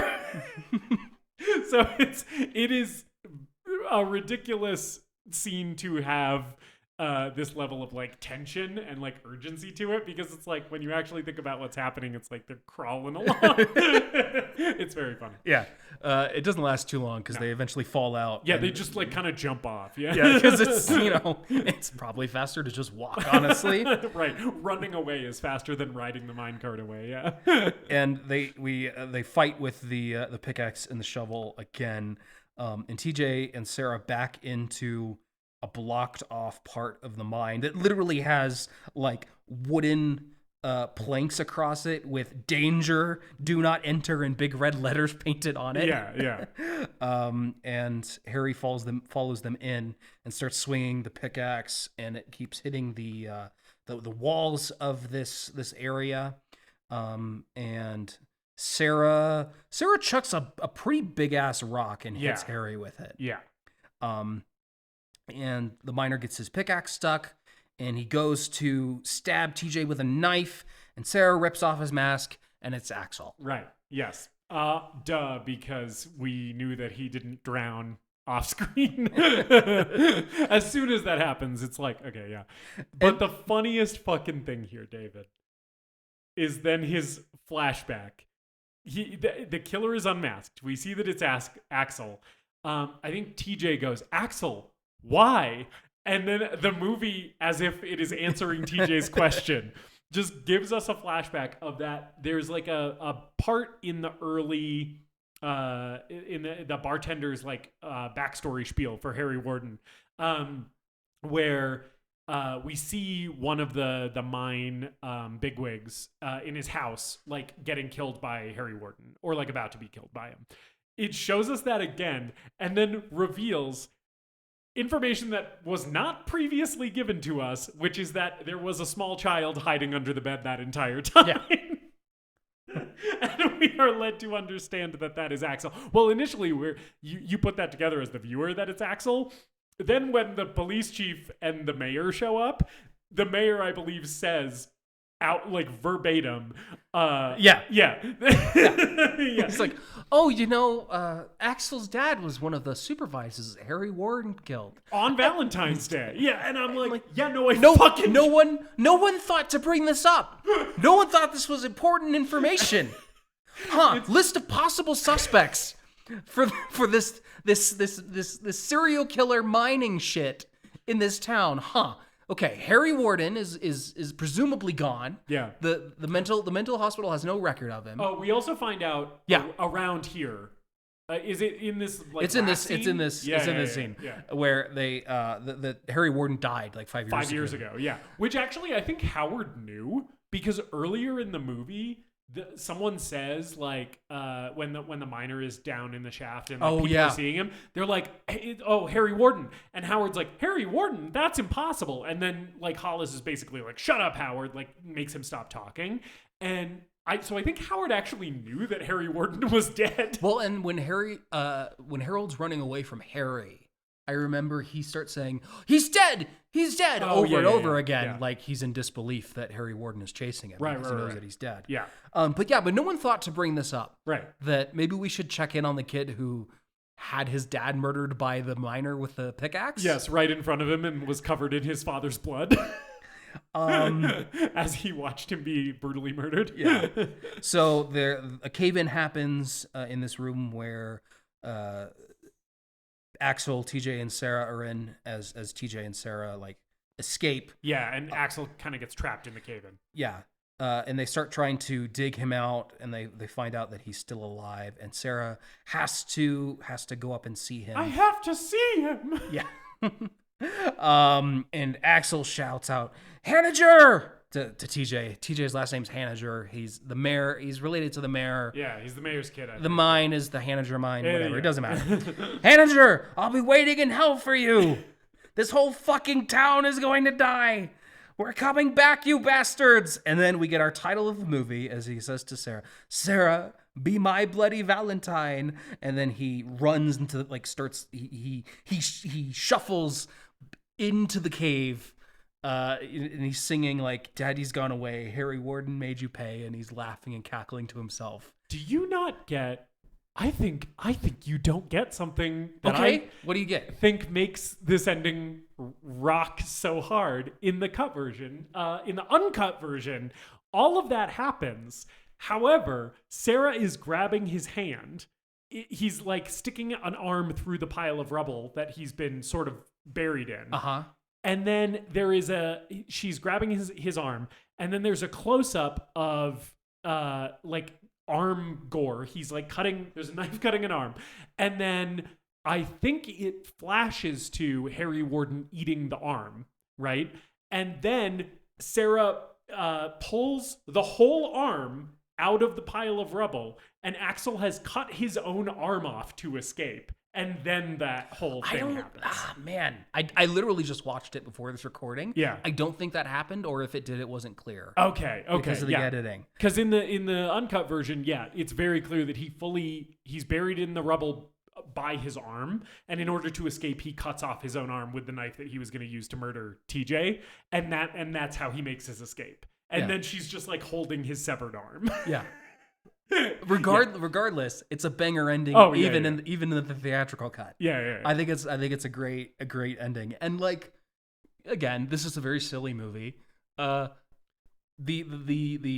image of Axel, running back into this mine, yelling and cackling to himself and shouting threats, kind of effectively disturbing. Yeah, it's pretty creepy. And then it transitions from his creepy little Gollum laughter into a fucking original folk ballad that was written for this movie that plays over the end credits. It's so cool. It's the Ballad of Harry Warden. It's written by John McDermott. Written and performed by John McDermott. This soundtrack isn't readily available. So I was looking for it online. You can't find it. There's covers like on Spotify and stuff. Yeah. It's so good. It goes insane. It's like a Gordon Lightfoot song. Yeah. It's so cool that they had a original folk ballad written for the end credits of this just like shitty nothing whatever slasher movie. I can't think of another slasher movie that ends with an original folk ballad about the events of the movie. It's so good. It's so good. It's up there with like Dream Warriors as my favorite original horror movie songs. Yeah. That's the movie. That is the end of My Bloody Valentine. Yeah. Justice, I will turn it over to you. Yes. Is My Bloody Valentine the original from 1981 the greatest movie ever made? Yes, motherfucker, it is. I had a fucking blast watching this movie. And again, just massive recommend for you and anyone else who is out there who is a fan of slasher movies, who sounds like if this sounds like the kind of movie that you would like to see, seek out that fucking unrated cut. the uncut version. Again, there's an Internet Archive link. If you just Google the title of this movie and then uncut, you can find it. And like, I had so much fun with this movie. It is so stupid. It is so insane. And yet it is so competently executed in parts, right? I think it looks beautiful. The gore is incredible, which the uncut version really makes you appreciate. The atmosphere of this thing is pretty good. The pacing is pretty good. Yeah, this is it's a real gem within the 80s slasher canon. This one's a special one, and I enjoyed myself so much watching this movie. The first time I watched it, I watched the cut version. I don't think I was this enthusiastic about it, but that uncut version really fucking hits. Yes, this is the greatest movie ever made. David, is My Bloody Valentine the greatest movie ever made? No. Yeah. But it kicks ass. Yeah. It kind of whips ass. It kind of rules. Yeah. This is my shitty little movie. Yeah. It's not good. Like, I'm not going to sit here and act like this is a good movie. No.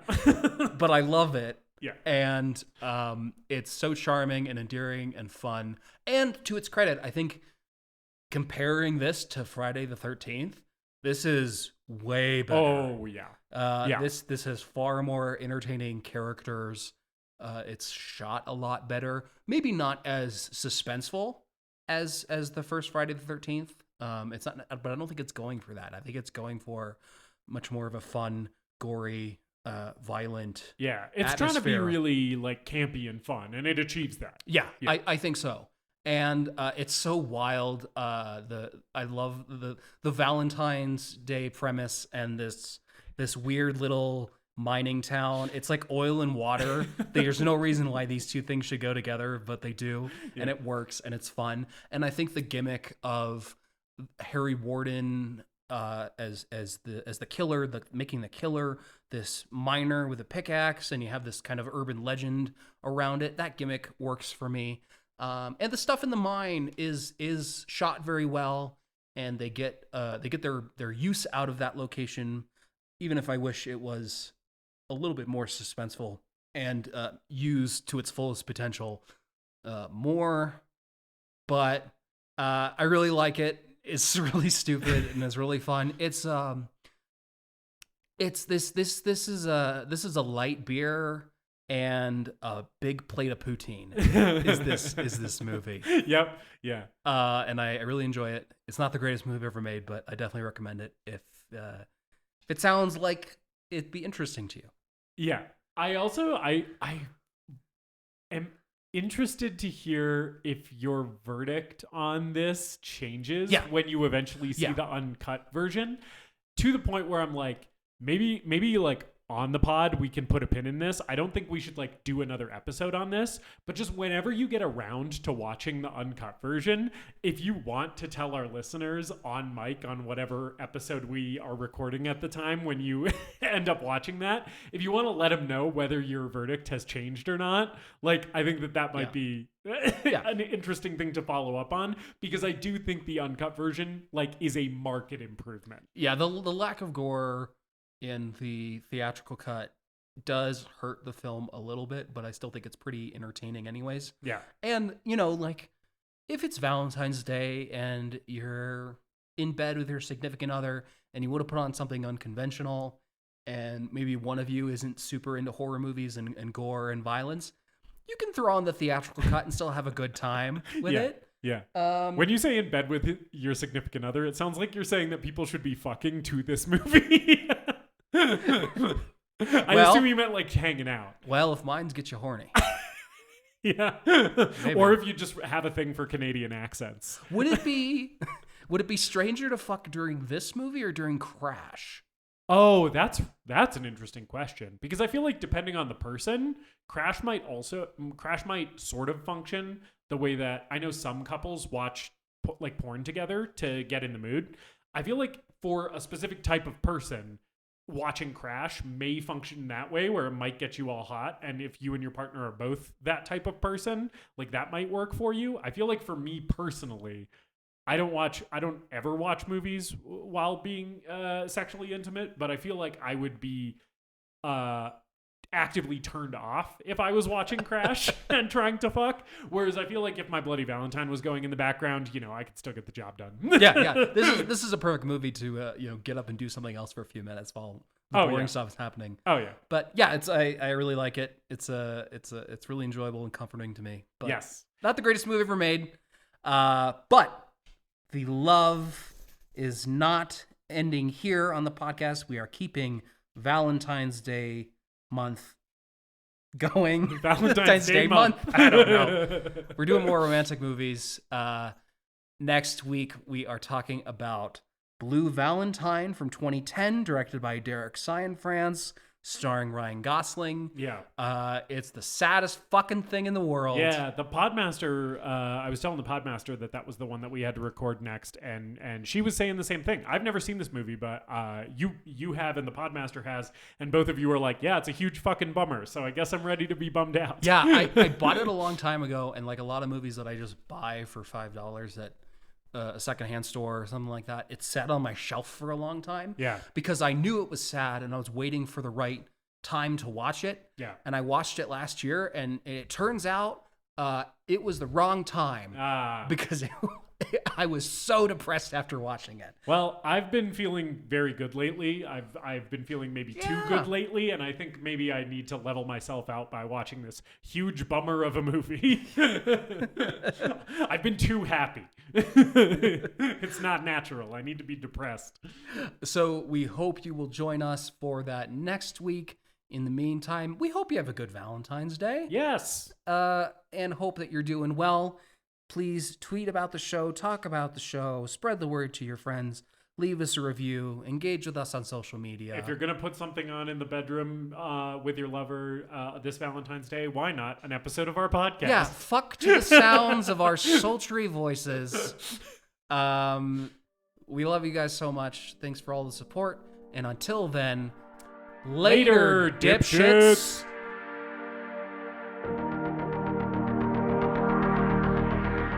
We hope you enjoyed this episode of The Greatest Movie Ever Made. Please remember to leave us a rating and a review, and to subscribe to the show wherever you listen. We appreciate you supporting the show and spreading the word. Tell your friends to listen, tell your enemies to listen, tell your mom to listen. If your neighbor has an unsecured Bluetooth speaker, connect to it and play an episode. You can follow us on social media at TGMEM_podcast. And if you've got a movie that you want us to talk about, send us an email at thegreatestmoviepodcast@gmail.com.